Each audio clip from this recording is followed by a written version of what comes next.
கர்த்தருடைய பரிசுத்த நாமத்திற்கு மகிமை உண்டாவதாக.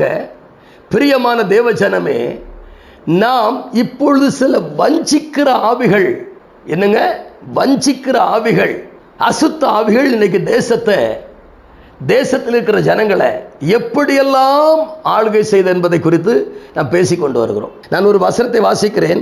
ஆதியாகமத்தின் புஸ்தகம் அதனுடைய 4ஆம் அதிகாரம் 5ஆம் வசனத்தை வாசிக்கிறேன்.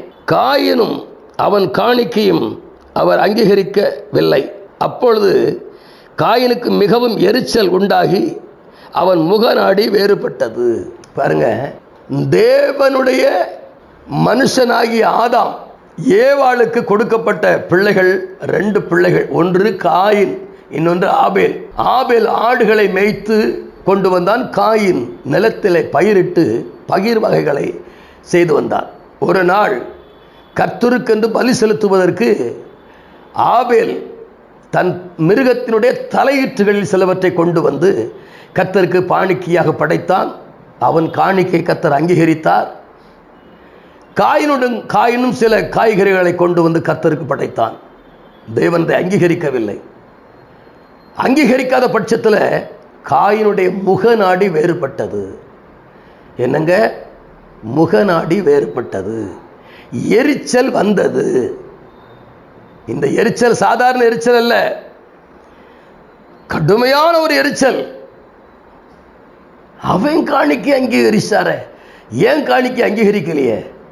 அதனால தான் இயேசு மத்தேயு நற்செய்தி 24 5ஆம் அதிகாரம் 24ஆம் வசனம் சொல்றாரு, நீ பலிபீடத்தில் காணிக்கை செலுத்த வரும்பொழுது உன் சகோதரன் பேரில் உனக்கு குறை உண்டானால் முன்பு போய் அவனோடு கூட ஒப்புரவாகி வந்து பின்பு காணிக்கை செலுத்த அப்படின்றார். காணிக்கை செலுத்துகிற விதத்திலே இவ்வளவு காரியத்தை கர்த்தர் செய்வாரானால் ஆபேலுடைய காணிக்கை கர்த்தர் அங்கீகரித்தார், மன நிறைவோடு அங்கீகரித்தார், அவனை ஆசீர்வதித்தார். ஆனால் காயினையும் அவன் காணிக்கையும் கர்த்தர் அங்கீகரிக்கவில்லை. அவனுக்கு மிகுந்த எரிச்சல் உண்டாயிற்று. அவன் முகநாடி வேறுபட ஆரம்பித்தது. அவன் அழகாக தன் சகோதரனோடு கூட பேசி வயல்வெளிக்கு கொண்டு போய், நல்ல கவனிக்கணும், எரிச்சல் தாங்க, வேற ஒன்றும் இல்லை, எரிச்சலின் ஆவி, அவ்வளோதான். முகநாடி வேறுபட்டது. வேறுபட்ட பின்பு இவன் அழைத்து கொண்டு அவனை கொலை செய்வதற்காக திட்டமிடுகிறான். வயல்வெளியில் இருக்கும் பொழுது அவனை அடிக்கிறான். அவன் அப்படியே மரித்து அவன் ரத்தம் சிந்துகிறது. பிரியமான தேவஜனமே, ஒரு காணிக்கையை கர்த்தர் அங்கீகரிக்கவில்லை என்பதற்காக கர்த்தரோடு அல்லவா பேசணும். ஆனால் தன் சகோதரனை கொன்னுட்டா அடுத்தால என் காணிக்கை அவர் அங்கீகரிக்க தானே செய்வார். உன் காணிக்கையை கர்த்தர் அங்கீகரிக்கலைன்னா உனக்கு ஏன் எரிச்சல் வருது? சோத்திரம். அதனால எரிச்சல் வரும்பொழுது என்ன செய்யும் தெரியுமா? அது பகை விரோதத்தை உண்டாக்கிறது. பகையை விரோதத்தை உண்டாக்கிறது. இன்னைக்கு நிறைய குடும்பங்களில் இப்படி ஒரு எரிச்சல் இருக்க தான் செய்யுது.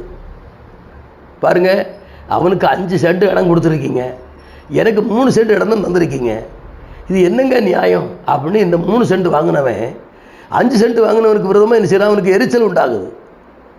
இப்போ நிறைய இடங்கள்ல அது ஒரு பிரச்சனை இருக்கு. சொத்து பிரிக்கிறது ஒரு பிரச்சனை, அதுல எரிச்சல்.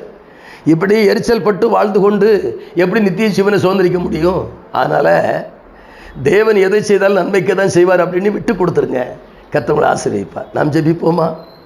மகா பரிசுத்தமும் கிருபையும் இரக்கமும் நிறைந்த எங்கள் அன்பு பிதாவே, மன மகிழ்ச்சியான நல்ல ஆசீர்வதிக்கப்பட்ட நல்ல அருமையான மாலை நேரத்தில் நம்முடைய பிள்ளையோடு கூட சேர்ந்து இணைந்து நாங்கள் ஜெபிக்கிறோம். தகப்பனே, காயினையும் அவன் காணிக்கை அங்கீகரித்த கர்த்தர், ஆபேலை அவன் காணிக்கை கர்த்தர் அங்கீகரிக்கவில்லை ஆண்டவரே. ஆனாலும் ஆண்டவர் தம்முடைய பிள்ளைகளை எல்லாரையும் கர்த்தர் ஒன்று போல நினைக்கிறவர் ஐயா.